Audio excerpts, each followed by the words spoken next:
The library here is one of the finest collections of wisdom literature in North America. And the idea behind that is that these are the great cultures of the world. Each one has its own wisdom literature. And they're about the laws of nature, the great principles of the universe. They're what we call perennial philosophy, all about the higher values of existence and how you acquire them. You know, Plato answered your question by saying, if you organize your life around one of the higher values, all the rest will come to you because all the higher values commune with each other. And his highest value was beauty. So he organized his life around beauty. And to him, beauty was a being. But just organize your life around one of those higher values like beauty, truth, love, freedom, justice, equality, peace, and happiness will come to you. That would be his answer. I think it's a good one. And then, you know, the man goes in searching for the bull, and then he finds the bull, and then he uses a halter on the bull, and finally he gets on the bull, and eventually the bull becomes so tame that he throws away the halter, sits upon the bull, and reads his scroll as the bull safely takes him home. That's the story of our lives, you know, is controlling our animal nature until finally it becomes one with our higher nature. So the bull really stands for the possibility of every human being totally integrated, not being distracted by his lower nature, but by being assisted by it. So there's a somatic wisdom in our body, physical wisdom in every cell of your being. And once you get harmony with that, then the trip home is really easy. I know a lot of people that are very smart, very intelligent, but they don't seem very happy. So what is the connection between knowledge and joy? High intellectual development doesn't equate happiness. It's only when knowledge becomes wisdom that a person can become happy. Wisdom is knowledge ensouled. By that we mean when you were a boy, your mother may have told you, now, Sean, honesty is the best policy. And you say, oh, sure, mother. But it doesn't mean a thing until you've ensouled that and that you're honest automatically under every situation. You just respond to the truth automatically. That's what wisdom is, where you ensoul that knowledge and it becomes an active part of your inner psyche.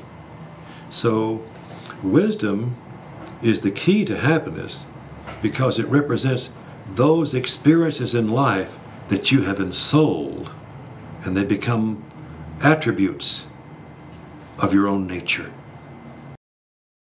And I think that real happiness will evade anyone until he accomplishes that citizenship, where he feels one with the total universe.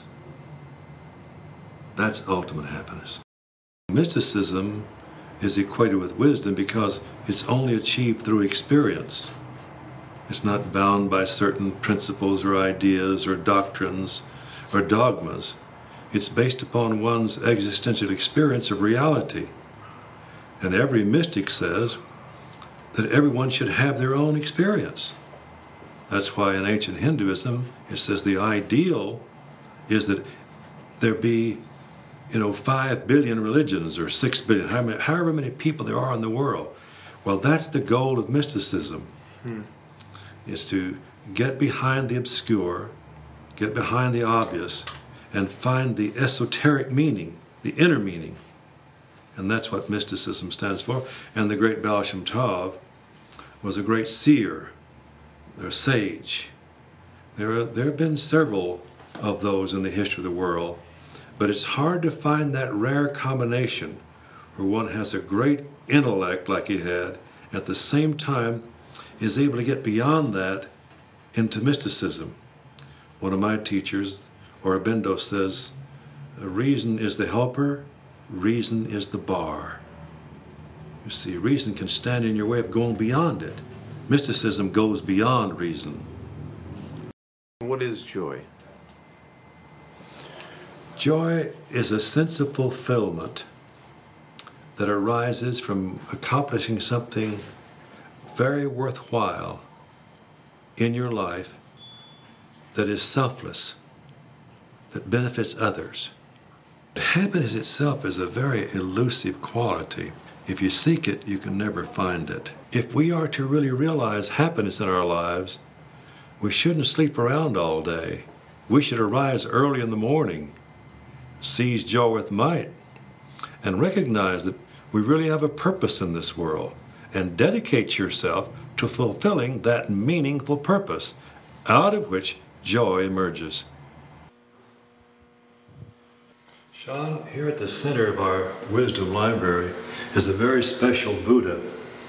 Manly Hall says that the artist captured something of the spirit of the Buddha in this work of art. You can see this full blossom of the lotus that covers the Buddha as a total protection to him. And here's the 1,000-petal lotus, symbolic of full illumination. While the lotus comes out of the mud and the darkness that is below, it becomes transformed in the realized Buddha. You see, we all have a Buddha within us, and this represents its full blossoming. Isn't that a great promise to think about? What it says to me is that, well, happiness is an inside job, and you can see the total contentment in the look of the face and the posture.